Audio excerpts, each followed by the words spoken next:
you pick up the paper? No, sir. Someone's been stealing it the past 4 or 5 days. Any idea who it is? Ever wonder why the butler says, "You rang?" Or what happened to the show's bizarre props after cancellation? The original 1964 Addams Family sitcom holds secrets far stranger than the family it portrayed. From child star lawsuits to stolen taxidermy, composers singing all their own backup vocals, and a future Oscar winner voicing a character at age 11.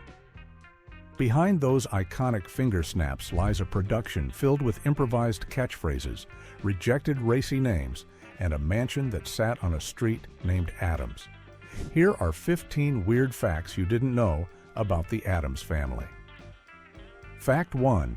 Lurch's catchphrase was a complete accident. Father was right. About what, Lurch? My being a butler. What did he want you to be? A jockey.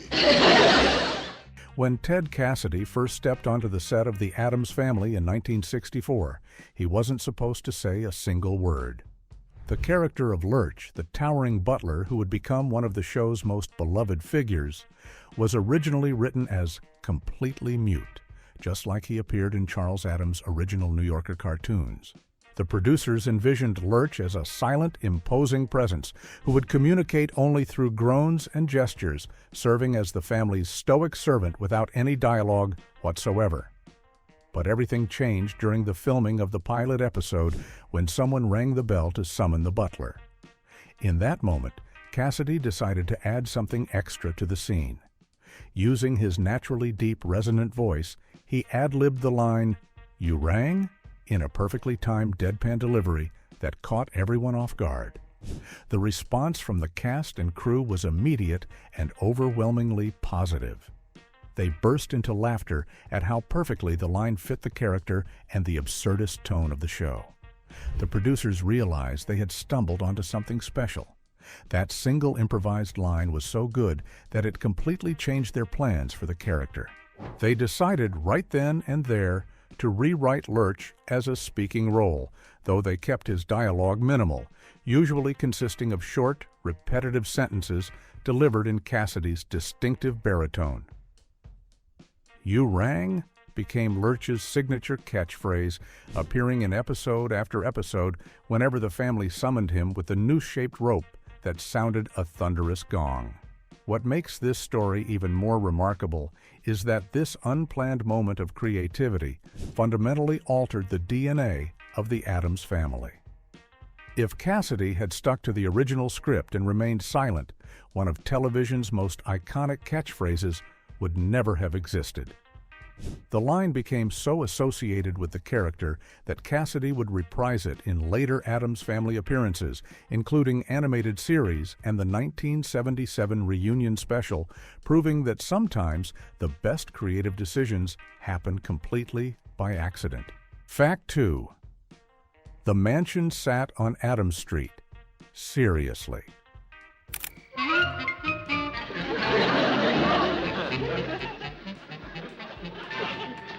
When the Addams Family producers were searching for the perfect Victorian mansion to use as the exterior of the family's creepy home, they found a beautiful 19th century house in the historic West Addams district of Los Angeles that seemed absolutely perfect for the job. The house was located at 21 Chester Place, and it had exactly the kind of gothic, slightly eerie look they needed for the show. But here's where things get genuinely strange. That address at 21 Chester Place hadn't always been called Chester Place. The street had been renamed multiple times throughout the years, and at one point in its history, this very same house had actually sat on Addams Street. Yes, the mansion that would become the home of the Addams family had literally been located on a street called Addams. The house itself was built way back in 1888, more than 75 years before the television show even existed. Over its long lifetime, the street it sat on went through several name changes as the neighborhood developed and evolved. The area started out as Addams Street, then later became West 25th Street, and eventually ended up as Chester Place when the exclusive residential area was established. So when the show's location scouts stumbled upon this Victorian beauty in 1964, they had no idea they were choosing a house with such a fitting historical connection to the family name. The producers only used the actual house for exterior footage in the very first episode and in the opening title sequence where you see Gomez filing the gate. For the rest of the series, they used a matte painting based on a photograph of the house, which they altered to add a third floor and a Gothic tower since the real structure was only 2 stories tall. The house survived for a few years after the show ended, but in 1967, just 1 year after the Addams Family was canceled, the Roman Catholic Archbishop of Los Angeles filed for a demolition permit. The historic mansion was torn down to make way for a parking lot to accommodate the growing campus of Mount St. Mary's College, erasing this peculiar piece of television history forever. Fact 3. Jackie Coogan shaved his head and did his own makeup to get cast. He used to paddle on me even when I was good. And if my mother interfered, he'd use it on her. When Jackie Coogan first walked into the audition room for the Addams Family in 1964, the casting directors took one look at him and said no. The former child star, who had been famous decades earlier for appearing in Charlie Chaplin's silent film The Kid, didn't look right for the part of Uncle Fester, and the producers sent him home without offering him the role. But Coogan wasn't ready to give up that easily, and what he did next showed just how badly he wanted to be part of the creepy and kooky family.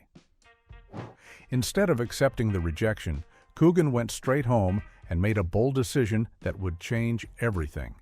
He was a huge fan of Charles Addams' original New Yorker cartoons and knew exactly what Uncle Fester was supposed to look like, so he decided to transform himself into the character right then and there. He grabbed a razor and shaved his entire head completely bald, getting rid of every last bit of hair to match Fester's distinctive look. Then he didn't stop there. He also created his own makeup and put together his own costume, doing everything himself without any help from professional makeup artists or wardrobe departments. Once Coogan had completely transformed himself into Uncle Fester, he returned to the audition and showed the producers what he could do.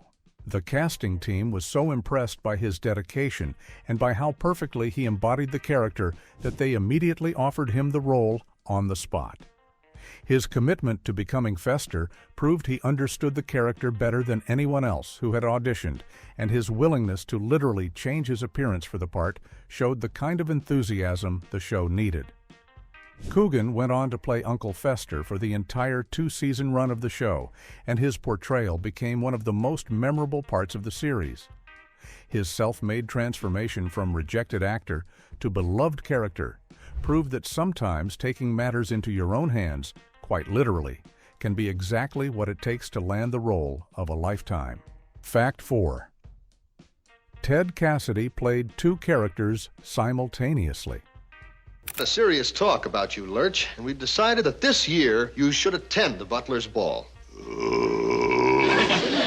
One of the most remarkable behind-the-scenes secrets of the Addams Family involves the towering actor Ted Cassidy, who didn't just play the iconic butler Lurch, he also secretly performed as Thing, the mysterious disembodied hand that popped out of boxes throughout the Addams mansion.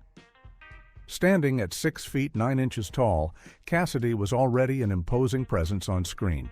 But what most viewers never realized was that the same person playing the stoic, deep-voiced butler was also controlling the helpful hand that delivered mail, answered phones, and assisted the family in countless scenes. The dual role remained a closely guarded secret for years, with Cassidy receiving a separate contract specifically for performing as Thing. What made this arrangement even more unusual was Cassidy's dedication to the character. He would sometimes travel to the studio solely to perform as Thing, even in episodes where Lurch didn't appear at all. This meant that Cassidy was so committed to both roles that he'd make the trip just to stick his hand out of a box for a few brief scenes, showing a level of professionalism that went far beyond what anyone might expect for such a small part. The logistics became particularly tricky during scenes where both Lurch and Thing needed to appear on screen at the same time. Since Cassidy obviously couldn't be in two places at once, the production team had to get creative with their solution. Assistant director Jack Voglin would step in to perform as Thing whenever the script required both characters to interact or appear together in the same shot. This tag team approach allowed the show to maintain the illusion that Thing and Lurch were completely separate entities, even though they shared the same performer for most of the series. The arrangement showcased not only Cassidy's versatility as an actor, but also his willingness to take on even the smallest roles with complete dedication, making him an invaluable part of what made the Addams Family such a memorable show. Fact 5. The set was decorated in bright pink. You know, Kitty can't stand the taste of people. When you think of the Addams Family, you probably picture a dark, moody house filled with shadowy corners and Gothic decor in shades of black and gray. But here's the weird truth. The actual set of the Addams Family living room was decorated in bright pink, teal, blonde wood, and even gold accents that would look more at home in a beach house than a spooky mansion. The reason for this bizarre choice comes down to a technical quirk of black and white television filming that most viewers never knew about. Even though the Addams Family premiered in 1964, color television was already becoming standard in Hollywood. But the producers deliberately chose to film the show in black and white to emphasize the vintage, creepy atmosphere of the characters and their world. However, filming in black and white didn't mean the set could simply be decorated in black and white colors. The cameras and film stock of the era translated different colors into different shades of gray in unpredictable ways, so set designers had to get creative to achieve just the right look on screen. To make sure the Addams living room appeared appropriately dark and eerie when filmed, the production team painted the walls in vibrant shades of pink and decorated the space with teal furniture, rich patterned rugs, and what one source described as outright gold accents that would have made the room look like something out of a completely different show if anyone had seen it in color.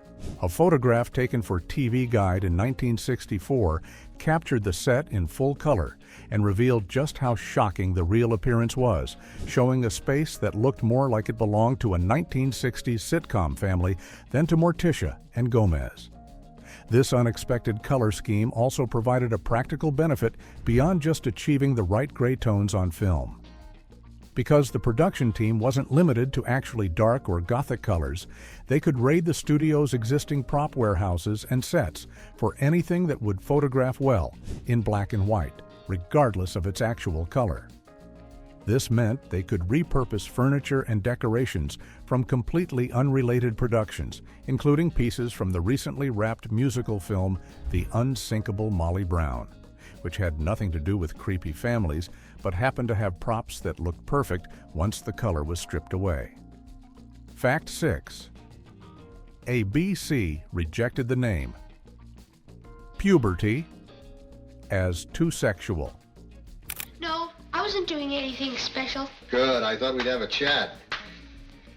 When the producers of The Addams Family sat down with cartoonist Charles Addams in 1964 to discuss naming the characters for the upcoming television series, they ran into an unexpected problem with the family's son.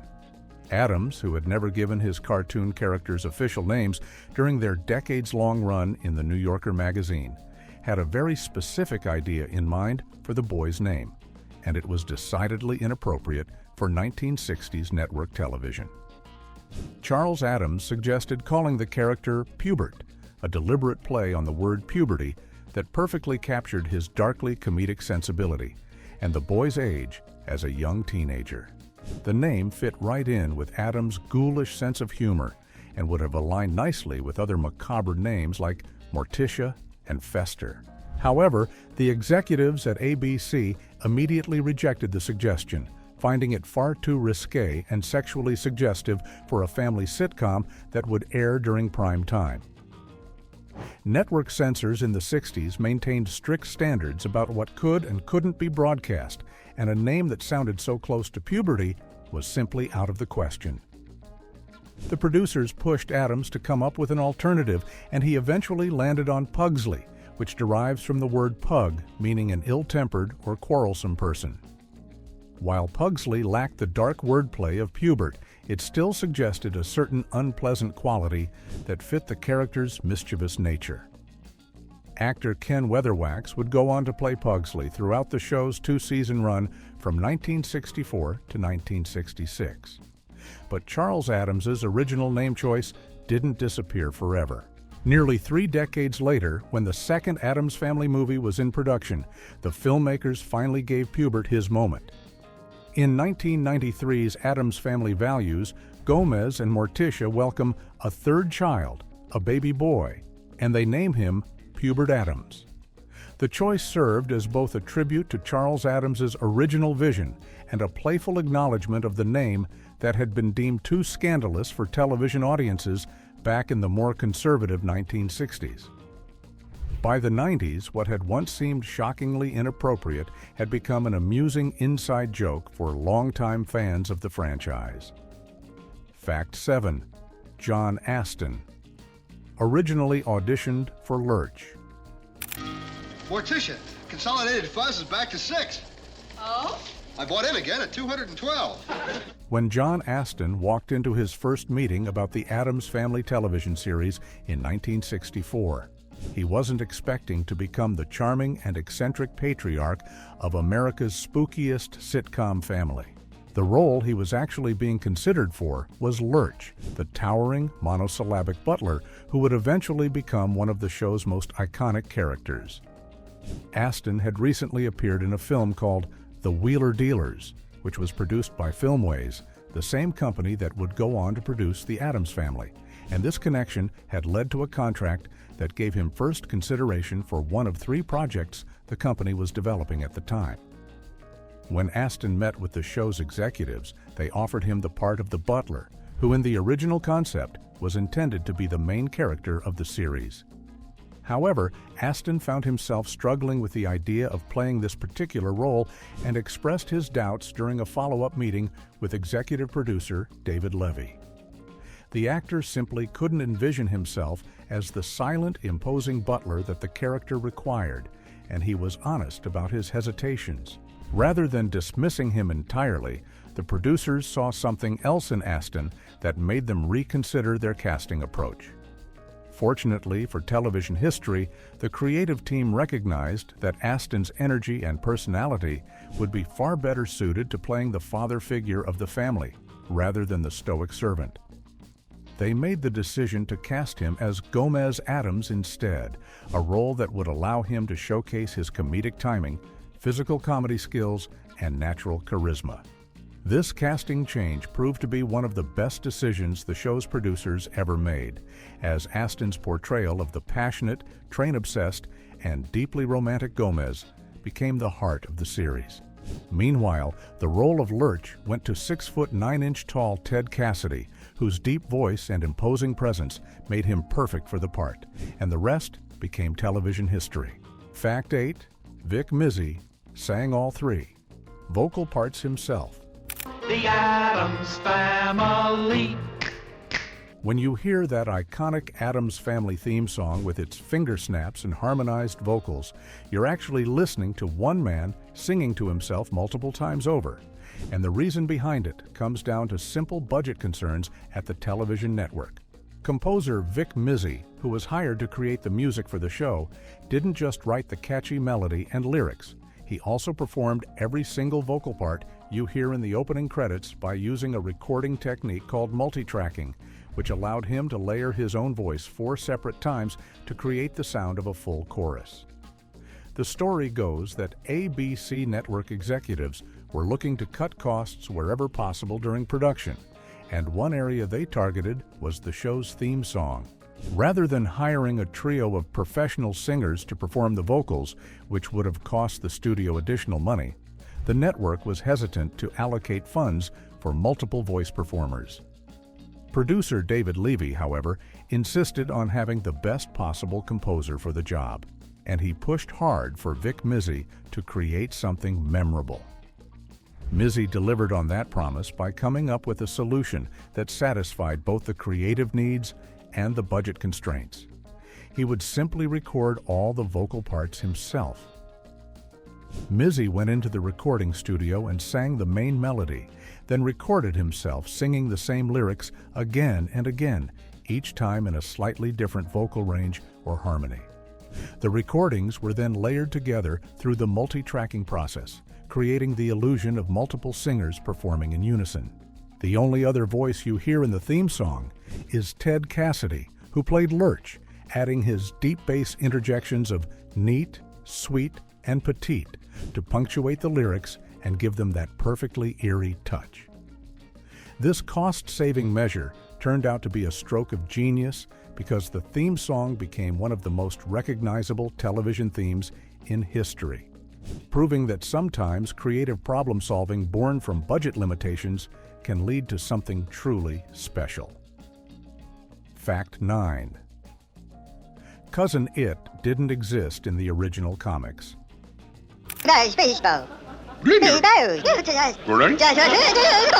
When most people think of the Addams Family, they picture Cousin It as an essential part of the crew. But here's something that might surprise you. This bizarre, hair-covered character didn't exist in Charles Addams' original comic strips at all. Cousin It was actually invented specifically for the 1964 television series by the show's producer, David Levy, and the character didn't even appear until episode 20 of the first season, titled Cousin It Visits the Addams Family. The story behind Cousin It's creation is actually pretty interesting. David Levy had seen a single-panel sketch that Charles Addams had drawn showing a hairy creature on the telephone with the caption, "This is it speaking." Levy found the drawing so amusing and memorable that he decided to develop it into a recurring character for the show. The result was Cousin It, a diminutive being whose entire visible form was composed of floor-length hair, often accessorized with a bowler hat and round sunglasses, who spoke only in high-pitched gibberish that somehow only the Addams Family could understand. The character was brought to life by actor Felix Silla, who stood just 3 feet 6 inches tall. Silla got the role in a rather straightforward way. He attended a casting call in Los Angeles and was given the part on the spot without even having to audition.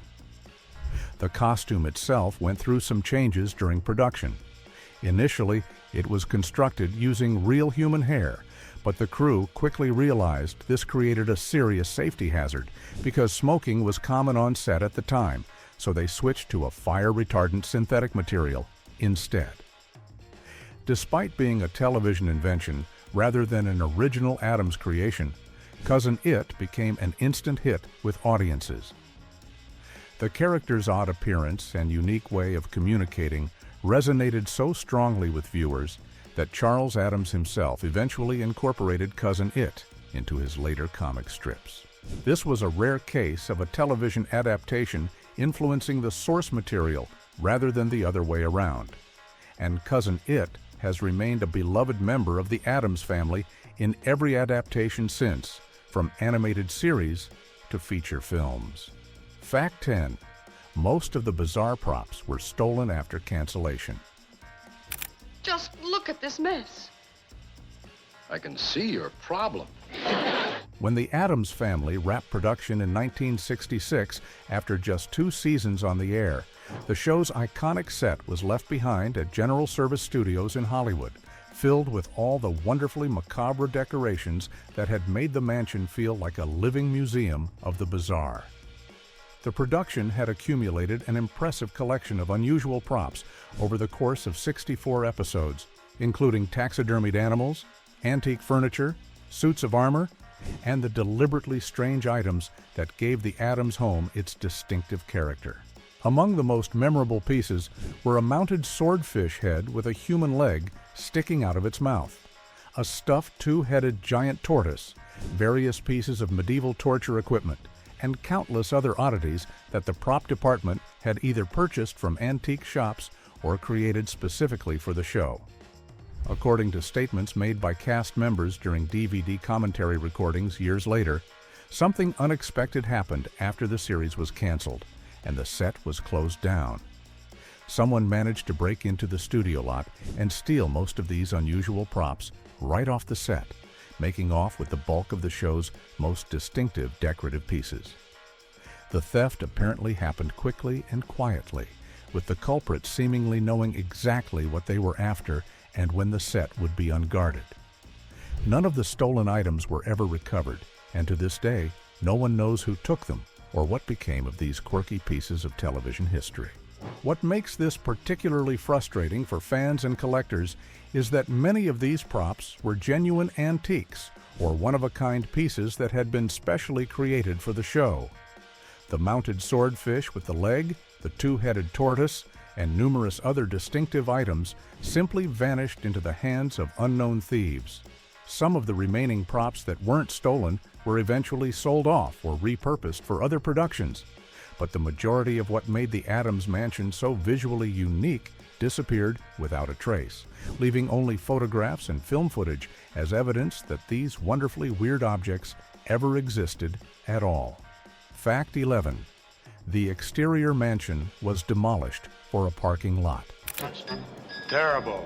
If things keep on like this, we're going to be serving turkey dinners without the turkey.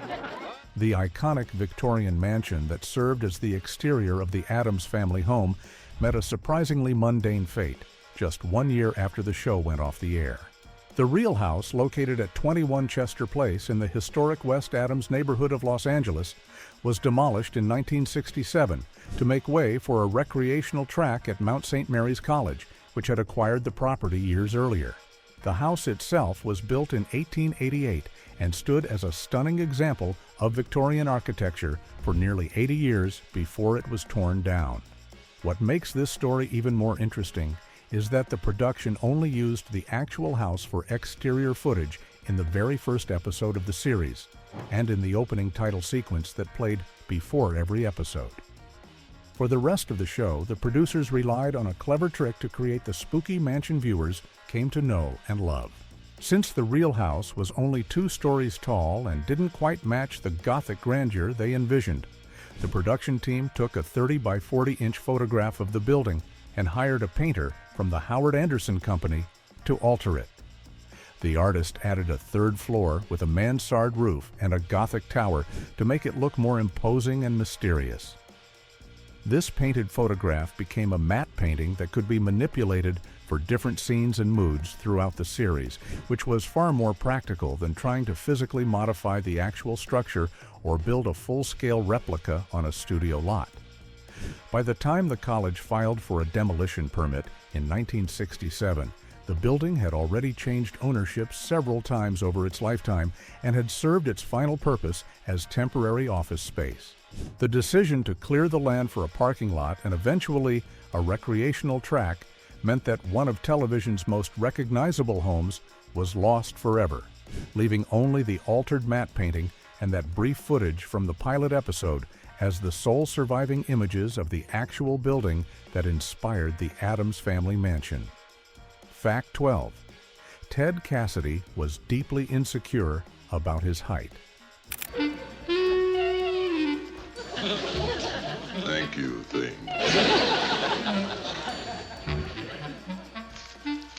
Oh, Lurch, it's for you. When you think of Ted Cassidy as Lurch, the towering butler of the Addams Family, his massive 6'9" frame seems like the perfect fit for the role.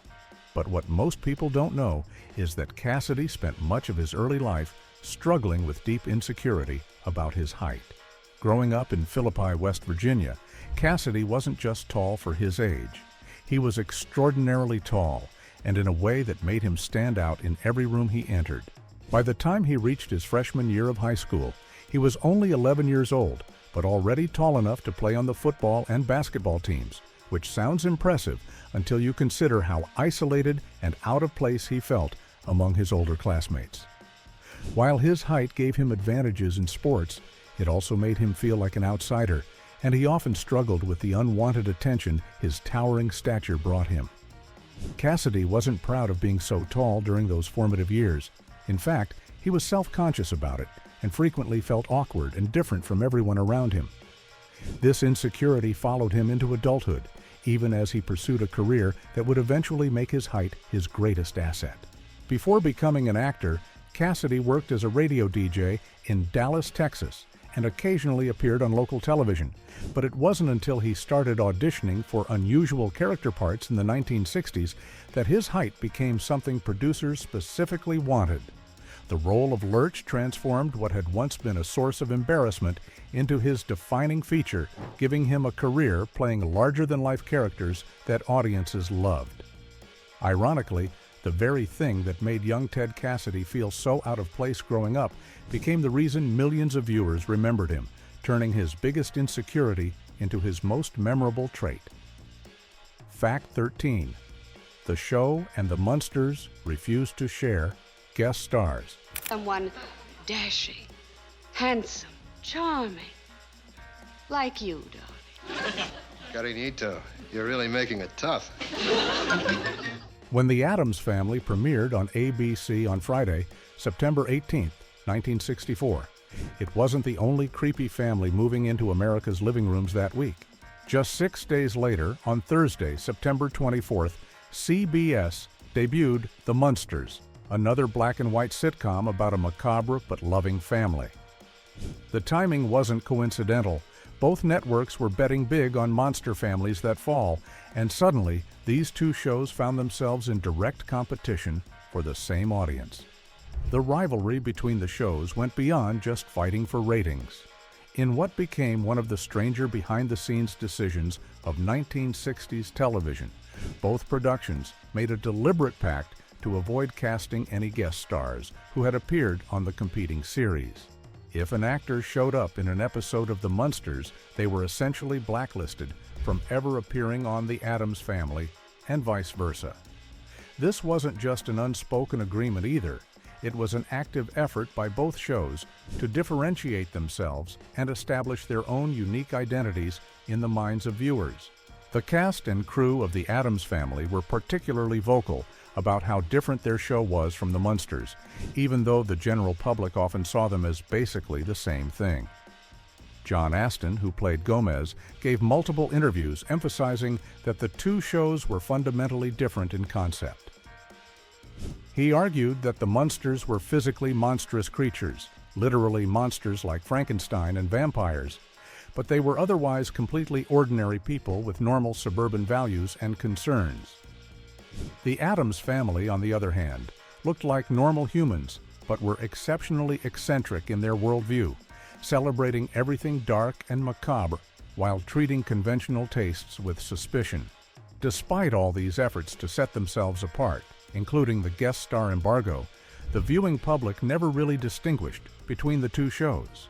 For decades, people have lumped The Addams Family and The Munsters together as interchangeable examples of monster family sitcoms, and both shows were even canceled during the same week in 1966, ending their strange rivalry together. Fact 14. 11-year-old Jodie Foster voiced Pugsley in a Scooby-Doo crossover. In 3 days? Pugsley, darling, what were you doing down there? Digging my way to China. China? In 1972, just 6 years after the original Addams Family series ended, something unusual happened when the spooky family crossed paths with Scooby-Doo and the Mystery Gang in an episode of the new Scooby-Doo movies called Wednesday is Missing. What made this crossover especially remarkable was that an 11-year-old girl named Jodie Foster provided the voice of Pugsley Addams, and this was years before she would become one of Hollywood's most celebrated actresses with 2 Academy Awards to her name. The new Scooby-Doo movies was a Saturday morning cartoon series that featured hour-long episodes where Scooby and the gang teamed up with celebrity guest stars and fictional characters, and the Addams Family appeared in the 3rd episode of the series. Most of the original cast from the 1964 television show returned to voice their animated counterparts, including John Astin as Gomez, Carolyn Jones as Morticia, Jackie Coogan as Uncle Fester, and Ted Cassidy as Lurch.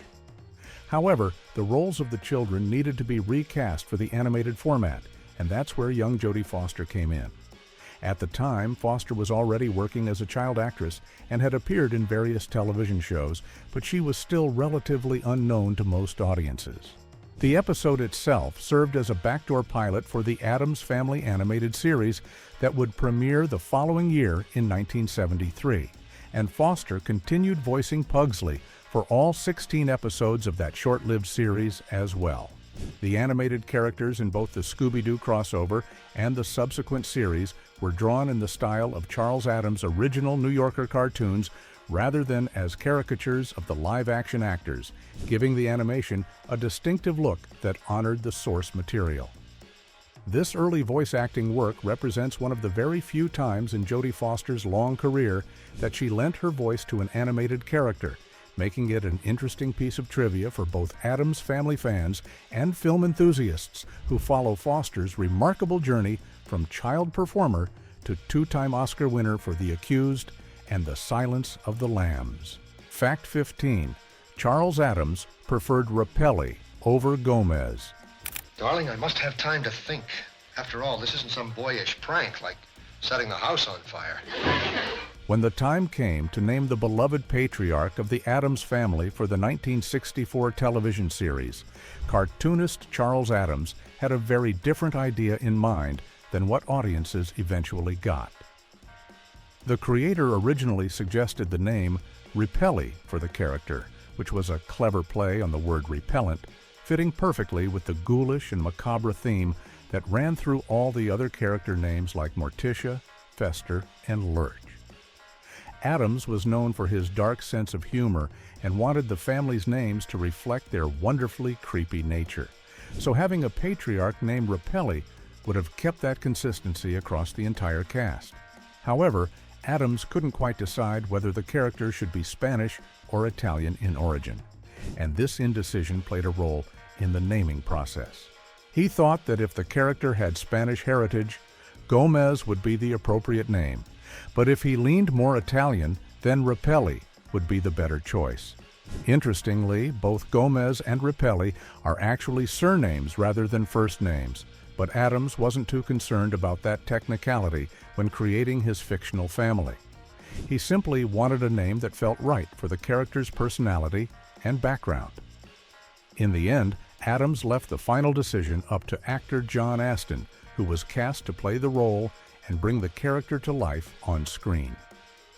Astin was actually a big fan of Charles Addams' original comic strips in The New Yorker and had admired the work for years before landing the part. When given the choice between Gomez and Repelli, Astin chose Gomez, and that became the name that would be known by generations of fans. This decision made Gomez the only major character name in the family that didn't have a ghoulish or morbid meaning attached to it, standing out as somewhat normal compared to names like Morticia, which evokes death, or Fester, which literally means to rot or decay. It's fascinating to imagine how different the show might have felt if Astin had chosen the other option and the character had been introduced to the world as Repelli Addams instead.